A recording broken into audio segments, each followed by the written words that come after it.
पूर्णिमा होती हैं, उन पूर्णिमा में आज की जो पूर्णिमा बहुत मायने रखती है, बहुत।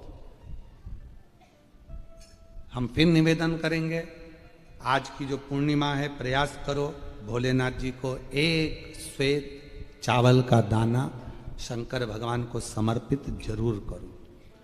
और रात्रि के समय पर जब चंद्र पूर्ण आनंद के साथ में हो, और यदि कोई शरीर में बहुत ज़्यादा कोई रोग ग्रसित हो गया है, कोई चर्म रोग हो गया है, कोई शरीर में कोई भयंकर रोग हो गया है, तो छोटी सी बेलपत्र शंकर भगवान पर चढ़ी हुई चंद्रमा की रोशनी में चंद्रमौलेश्वर महादेव का नाम लेकर औषधि के रूप में उसको चबा चबा कर खा लो चंद्रमा की रोशनी में। उससे वो औषधि का काम करेगी और तुम्हारे रोगों को समाप्त करेगी। चंद्रमौलेश्वर महादेव का स्मरण। कौन से महादेव? चंद्रमौलेश्वर। और चंद्रमौलेश्वर महादेव की चंद्रमौलेश्वर शिव उपासना ये बहुत। और आज तो पूर्णिमा है, बाबा की बड़े आनंदमय स्वरूप है। चंद्र की रोशनी में आप लोग तो खीर खाते ही हो, पर साथ में एक बेलपत्र का प्रयोग भी जरूर कर कर देखो, वो आपकी जिंदगी में ना जाने कितने रोगों को समाप्त कर देगी, कितने रोग। पर वो बेलपत्र छोटी लेना, ज्यादा बड़ी बेलपत्र नहीं लेना, छोटी सी बेलपत्र लो, शिव पर चढ़ी हुई श्री शिवाय नमस्तुभ्यम बोलकर चंद्र पूर्णता में जब हो, रात्रि के समय पर एक बेलपत्र चंद्रमौलेश्वर महादेव का नाम लेकर उसको चबा चबा कर, जिसको खाने पर मुंह में छाले हो जाते हैं या छार छार हो जाता है तो उसको पीस लो, पीस कर बाहर बैठकर गोली लेकर उसको पानी से निगल जाओ, पर उसको खाओ औषधि के रूप। कहते हैं पूर्णिमा की रात्रि की चंद्रमा की रोशनी एक ऐसी रोशनी होती है जिसमें जितनी औषधीय पौधे होते हैं उसमें एक बल उत्पन्न हो जाता है जो हमारे शरीर के सारे रोगों को समाप्त कर देता है, सारे। आपके यहाँ खीर रखते हैं, हमारे यहाँ हम हमारे कुबेरेश्वर धाम पर बेलपत्र रखते हैं रात्रि के समय पर। और वही बेलपत्र जब कोई बहुत ज़्यादा तकलीफ में होता है तो वही बेलपत्र का चूरा बल सूख जाती है, उसको दे देते हैं, भाई यही पाते रहो, वो औषधीय तत्व है। आप लोग छत पे खीर रखो, हम बेलपत्र रख देते हैं, अमृत इसमें, वो तो पहले से ही तो बेलपत्र और बलवान हो जावे और आनंदित हो, औषधि। आज वो ब्राह्मण देवता वापिस चलना प्रारंभ कर दिए, शरीर ने काम करना प्रारंभ। पात्र की बड़ी महत्व होता है। तुम्हारे घर में दीपक रोज लगाते हो रोज? मंदिर में दिया जलाते हो, पीतल का, तांबे का, चांदी का, स्टील का, जो दिया तुम्हारे घर में होगा रोज लगाते हो। बत्ती रोज जलाते हो, 5 दिया होंगे तो कभी बदल बदल के मांझ कर, खासा कर धोकर उस दिए को लगाते हो। पर कभी विष्णु पुराण को पढ़िए, विष्णु पुराण में दीप की महिमा आई है। और विष्णु पुराण में जब दीप की महिमा को हम पढ़ते हैं तो उस दीप महिमा में वर्णन आता है कि दीप देव में इतना बल हो जाता है, रोज दीप लगता है भगवान के सामने, रोज उतारा जाता है, रोज बार बार उतरता है, उस दीप में इतना बल आ जाता है कि यदि कोई बीमार व्यक्ति है और उसका रोग समाप्त नहीं हो रहा तो वो जो दीप है जब वो ठंडा हो गया, उसी दीप को पानी के अंदर डाल दिया जाता है और उसी पानी से उस व्यक्ति को स्नान कराना प्रारंभ कर दिया जाता है तो उसका रोग समाप्त हो जाता है। इतना बल दीप में हो जाता है। तुम पूजन की सामग्री को, पूजन के जिस आसन पर हम बैठ कर जप करते हैं, बोलो आसन सिद्ध होता है कि नहीं होता? जम के तो बोलो। जिस माला पे हम जप करते हैं माला सिद्ध होती कि नहीं होती है? माला सिद्ध हो जाती है, आसन सिद्ध हो जाता है, वस्त्र सिद्ध हो जाता है। कितना कितना भाव का। शास्त्रों का अध्ययन करने वाला व्यक्ति इस सब चीजों पर स्मरण करता है कि दीप, हम कहते हैं तुम्हारे घर में ज्यादा दीपक बढ़ाने की जरूरत नहीं है, जो तुम्हारे यहाँ 4-5 दीपक हैं उसी से आरती पूजन सब करा करो। बहुत कीमती सी चीज आपको दे रहे हैं गुरु पूर्णिमा के अवसर पर, बहुत कीमती सी चीज दे रहा है। प्रैक्टिकल जरूर करना कि सियोर वाला महाराज झूठ तो नहीं बोल दिया। बहुत कीमती सी चीज है, पर हर जगह पर उसको प्रयोग मत करना, हर जगह पर उसका प्रयोग मत करना। उसका प्रयोग करना जब बहुत ज्यादा उलझन में हो, बहुत टेंशन में हो, बहुत तकलीफ में हो, और तुमसे कोई भिड़ रहा है, तुम्हारे ऊपर आक्षेप कर रहा है, तुमको बहुत तकलीफ दे रहा है, और उस समय पर तुम अगर कुर्सी पर बैठे हो, सोफे पर बैठे हो, सिंहासन पर बैठे हो, तो अपने पुरुष अपने सीधे पांव का और महिला अपने उल्टे पांव का अंगूठा पृथ्वी पर टिकाकर अशोक सुंदरी का स्मरण कर ले। उतनी देर में आपका जो मन का टेंशन है, चिंता है, जो सामने उलझन आकर खड़ी है, 7 से 8 मिनट लगता है, धीरे धीरे धीरे धीरे हल होना प्रारंभ हो जाता है। मां त्रिपुरा सुंदरी जब माता सुख सुंदरी के स्वरूप का दर्शन करी, मां त्रिपुरा सुंदरी जब मां सुख सुंदरी के स्वरूप का दर्शन करी, विद्या महाविद्या माता त्रिपुरा सुंदरी स्वरूप का दर्शन करी, अशोक सुंदरी। और किस समय पर दर्शन करा? जब मां पार्वती की गोद में माता अशोक सुंदरी बैठी हुई थी। और माता पार्वती जी की गोद में जब अशोक सुंदरी बैठी हुई थी और त्रिपुरा सुंदरी को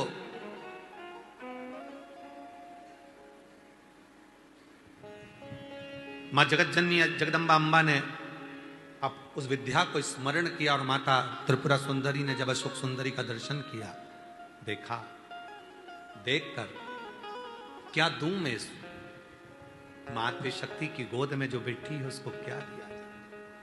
त्रिपुरा सुंदरी जी कहती हैं कि हे देवी अशोक सुंदरी, तुम मेरे त्रिपुरारी की पुत्री हो, और मैं त्रिपुरा सुंदरी मेरे त्रिपुरारी का स्मरण कर कर कहती हूं, संसार का कोई मनुष्य जब अपने पैर के अंगूठे को भूमि पर स्पर्श करेगा, उस समय पर पंजा एड़ी सब ऊपर होता है, अंगूठा केवल थोड़ा सा अंगूठा पांव का स्पर्श होता है, उस समय पेड़ी ऊंची, पंजा ऊपर, पांव का नीचे का जो भाग, खड़ा भाग नहीं, नीचे का भाग भूमि पर स्पर्श होता है। और उस समय पर जो अशोक सुंदरी तुम्हारे नाम का स्मरण करेगा और जो उस स्मरण में पाएगा, त्रिपुरा सुंदरी कहती है मैं स्वयं त्रिपुरा सुंदरी उसकी उलझनों को समाप्त कर कर उसके जीवन को खुशियों से भर। ये त्रिपुरा कह रही, ये विद्या कह रही है मां त्रिपुरा सुंदरी।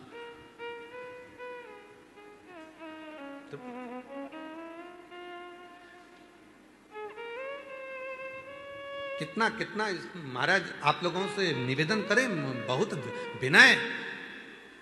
शरीर में रोग आ गया ना, आ जान दो, बीमारी वो बहन से मिलो जिस बहन को सारे डॉक्टरों ने कैंसर कह दिया, शरीर में कैंसर फैल गया, कीमो तक लगवा लिए, डॉक्टर कहा कीमो तक लगवाए, दवाइयां ली, कीमो करवाए, और कितने 7-8 कीमो करवा लिए, तब भी फिर डॉक्टर ने कह दिया 6 महीने की मेहमान।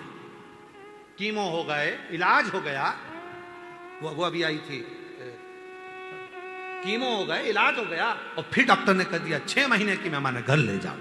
घर ले गए, विचार करा, एक बार सीहोर आए, रुद्राक्ष लिया, कंकर शंकर पूजन कर ली, घर गए, लोटा भर के जल चढ़ाना प्रारंभ करा, जल पीना प्रारंभ करा, रुद्राक्ष का जल लेना प्रारंभ करा, फिर विचार करा अब एक बार दिल्ली जांच करा लेते हैं। फाइल लेकर दिल्ली पहुंच गए, और दिल्ली के कैंसर हॉस्पिटल में जैसे ही फाइल दी और डॉक्टर ने जैसे ही फाइल देखा, जांच करी, और जो जांच करना प्रारंभ करी, अंदर से पानी निकालकर जो जांच करना प्रारंभ करी, तो डॉक्टर ने सारी फाइल नील कर दी। शरीर में एक रत्ती का भी कैंसर नहीं है, पूरा कैंसर समाप्त है, कोई कैंसर। विश्वास। अभी हम उनसे पूछ रहे थे कि बाबा पर तुम्हारा इतना भरोसा? हाँ, आपने कहा था सुख सुंदरी वाली जगह पर हाथ लगाना, और हाथ लगाकर अपने शरीर पर लगाकर श्री शिवाय नमस्तुभ्यम कहना। मैं रोज करती हूँ, प्रतिदिन करती हूँ। वो कह रही थी मेरा छोटा सा बच्चा, डॉक्टर ने 6 महीना दे दिया, मेरे बाबू को कौन संभालेगा, मेरे बच्चे को कौन संभालेगा, मेरे बेटे को कौन संभालेगा, जिसको उसका पति गोदी में रखा था। मैं अपने अशोक सुंदरी की जगह पर हाथ रखकर कहती थी बाबा मेरे बच्चे के लिए मुझे प्राण वापिस दे दे। कौन सा? कौन?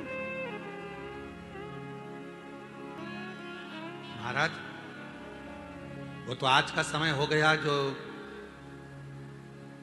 कई मंदिरों में भगवान शंकर के शिवलिंग को स्पर्श नहीं करने देते। कई मंदिरों में भगवान शंकर के शिवलिंग को स्पर्श नहीं करने देते। शिव पुराण की कथा कहती है, जब स्त्री हो, पुरुष हो, बेटी हो, बेटा हो, स्वस्थ हो, बीमार हो, पशु हो, पक्षी हो, जानवर हो, चाहे जलचर हो, चाहे थलचर हो, चाहे वायुचर हो, जब किसी शिवलिंग का स्पर्श करते हैं और याद करते हैं, उसी समय से संकट कटना प्रारंभ हो जाता है।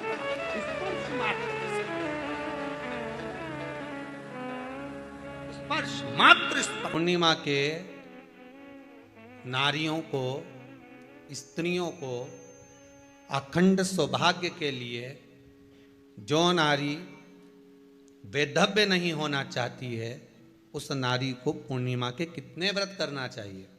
जिस नारी के यहाँ संतान नहीं हो, औलाद नहीं हो, उसको पूर्णिमा के कितने व्रत करना चाहिए?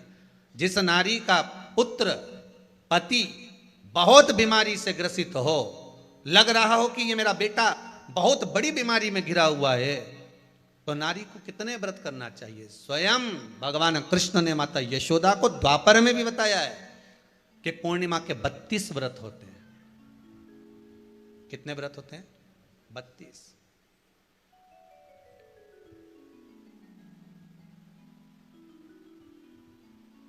स्वयं भगवान कृष्ण यशोदा रानी को, माता यशोदा जी को भी बता रहे हैं 32 व्रत।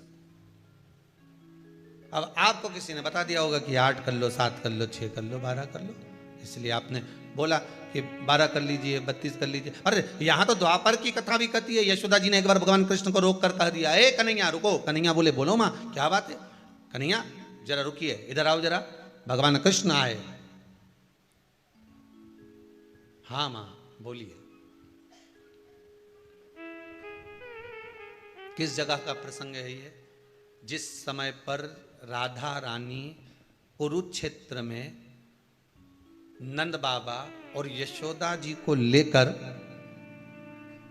कुरुक्षेत्र के कुंड में, ब्रह्म सरोवर में स्नान कराने के लिए लेकर जाती है, ग्रहण का समय पर।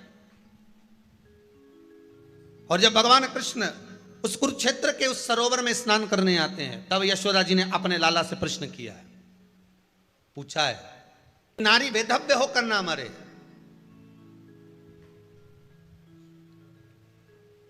उसका पति कोई रोग से ग्रसित ना हो, उसका पुत्र किसी रोग में ना पड़े। अरे भाई कितना सुंदर संवाद लिखा है। अगर किसी माता का पुत्र मान लो किसी नशे में डूबा हुआ है, कोई नशा कर रहा है और गलत नशा है, आपको लग रहा है कि ये नशे में डूबा हुआ है, आपको लग रहा है कि ये गलत जगह पर डूब गया है, आपको लग रहा है कि मदिरापान में, मांसाहार में या अधिक गांजा आदि का जो भी नशे होते हैं, जितने भी नशे, उसमें डूब चुका है। और माँ उसको समझा रही है, तू नशे में मत डूब, तू इस काम को मत कर, तू ये गलत कर्म मत कर। माँ उसको समझा कर हार गई। तो मेरा माताओं से निवेदन है, आप उसको समझाना बंद कर दो, एक काम करना प्रारंभ कर दीजिए। हमें जो शिव महापुराण के माध्यम से शास्त्र कह रहा है कि आप 32 पूर्णिमा के व्रत प्रारंभ कर दो। उसमें करना क्या है आपको? केवल जिस दिन व्रत रहे, रात्रि के समय पर कोई भी मीठा, कुछ भी सामग्री आप चंद्र की रोशनी में, चंद्र को अर्घ देने के बाद, पूजन करने के बाद उसको रखो, और वही सामग्री जो नशा कर रहा है उसको पूर्णिमा के दूसरे दिन उसको खिलाओ। आप धीरे धीरे खिलाना चालू करेंगे, जिस नशे में वो डूबा हुआ है उस नशे से वो छूटना प्रारंभ हो जाएगा। 2 पूर्णिमा व्रत करके तो देखो, तीसरे में तुम्हें जरूरत ही नहीं पड़ेगी। धीरे धीरे आप रुक, वो छूटना प्रारंभ हो जाएगा। स्वयं भगवान कह रहे हैं, यशोदा मैया ने कन्हैया को रोक लिया कुरुक्षेत्र के उस मैदान में, और भगवान कृष्ण का दर्शन माता यशोदा जी करी। बहुत दिनों के बाद माँ को, आज माता यशोदा को लाला का दर्शन हुआ, बहुत समय के बाद, जाने के बाद, बहुत समय के बाद। इसलिए निवेदन है, महालक्ष्मी पूजन करने वालों, लक्ष्मी जी की पूजन करने वालों, माता लक्ष्मी का स्मरण करने वालों, थोड़ा सावधानी से स्मरण करिएगा।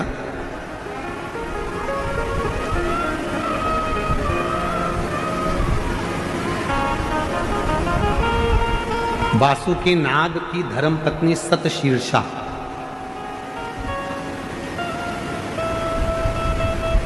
कौन की पत्नी है? सतशीर्षा वासुकी नाग की पत्नी सतशीर्षा। शिवजी के गले में जो नाग पड़ा रहता है, शंकर जी के गले में जो सर्प होता है, उसकी पत्नी का नाम है सतशीर्षा। बोलो जरा, नाम बोलो। आवाज नहीं आई। सतशीर्षा ये वासुकी नाग की धर्म पत्नी है, जो शंकर जी के गले में नाग पड़ा है उसकी धर्म पत्नी।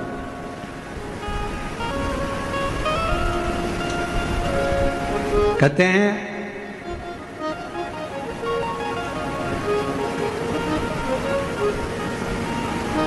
जब गर्भाशय के अंदर, पेट के अंदर या गर्भाशय के अंदर कोई गांठ पड़ जाती है, कोई गठान आ जाती है या पथरी हो जाती है, तो दुर्वा का जो दुर्वा बोलते हो, दूब बोलते हो उधर, जो हरी हरी दुर्वा होती है, गणेश जी को चढ़ती है दुर्वा। एक दुर्वा, एक बेलपत्र शिव जी के शिवलिंग पर चढ़ाकर वासुकी नाग का स्मरण कर कर सतशीर्षा माता का नाम लेकर यदि प्रातः के समय पर वो बेलपत्र और वो दुर्वा खाना प्रारंभ करा जाए तो लगभग 20 से 22 दिन लगते हैं, और गर्भाशय में कोई गठान हो, पथरी हो, तो वो धीरे धीरे गलना प्रारंभ कर देती है। सतशीर्षा नाम की इतनी महत्व। और सतशीर्षा नाम यहां भी काम आता है जब कोई नारी के, स्त्री के रजस्वला धर्म की कोई तकलीफ हो, नारी को रजो धर्म से जुड़ी हुई कोई प्रॉब्लम हो, रजो धर्म से जुड़ी हुई, रजस्वला धर्म से जुड़ी हुई, 15 दिन 20 दिन तक रजो धर्म ही जा रहा हो, या रजो धर्म से जुड़ी हुई कोई प्रॉब्लम हो, या रजस्वला धर्म से जुड़ा हुआ कोई भी कारण हो, या पेट में दर्द हो, या तकलीफ हो, या कष्ट हो, तो केवल सतशीर्षा का नाम लेकर यदि शिवजी के शिवलिंग पर, जरा समझिएगा, जैसे ये शिवलिंग है और शिवलिंग है, सतशीर्षा का नाम लेकर अशोक सुंदरी वाली जो जगह है, यहां से जल चढ़ाते चढ़ाते शिवलिंग के चारों तरफ 7 बार यदि जल की धार लगाई जाए और उसी का जल झेलकर नंदी के पास बैठकर सतशीर्षा का नाम लेकर अगर पिया जाए तो रजो धर्म से जुड़ी हुई जितनी भी तकलीफ हो, रजस्वला धर्म से जुड़ी हुई जितनी भी तकलीफें होती हैं, वो धीरे धीरे समाप्त होने लगती है। सतशीर्षा वासुकी नाग जी की धर्म पत्नी का नाम है सतशीर्षा।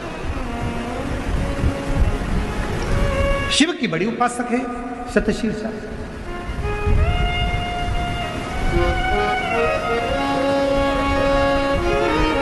कहते हैं जब समुद्र का मंथन हुआ,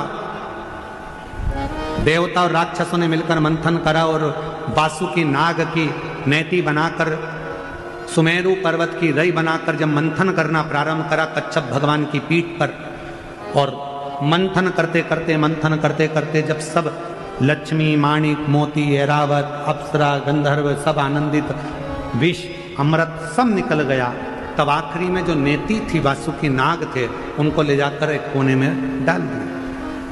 घिसते घिसते घिसते घिसते वासुकी नाग का पूरा शरीर बेकार हो चुका था, पूरा शरीर बेकार हो गया। तब शिव महापुराण की कथा कहती है, सतशीर्षा ने अपने पति वासुकी से कहा कि तुम चिंता मत करो, तुम्हारे शरीर में बहुत कष्ट हो रहा है, मैं जानती हूं, मैं ये जानती हूं कि तुम्हारे शरीर में कष्ट हो रहा है, तुम चिंता मत करो। सतशीर्षा ने अपने पति के पास में बैठकर शिव के नाम का उच्चारण करना प्रारंभ करा। तब देवाधिदेव महादेव जिस जगह पर वासुकी नाग पड़े हुए थे, गिरे हुए थे, रखे हुए थे, क्योंकि शरीर की हड्डियां टूट चुकी थी, पूरा शरीर कंकाल हो चुका था, मंथन कर, सतशीर्षा ने उनके पास में बैठकर शिव जी के नाम का उच्चारण करा, और भगवान के नाम का जो उच्चारण किया, तब देवाधिदेव महादेव प्रकट हुए और भगवान वासुकी को शिव जी ने कहा कि तूने इतना कष्ट झेला है देवताओं के लिए, इसलिए मैं तुझे अपने गले में धारण करूंगा। वासुकी को शतशीर्षा के कहने पर वासुकी नाग को शंकर भगवान ने अपने गले में धारण कर दिया। शतशीर्षा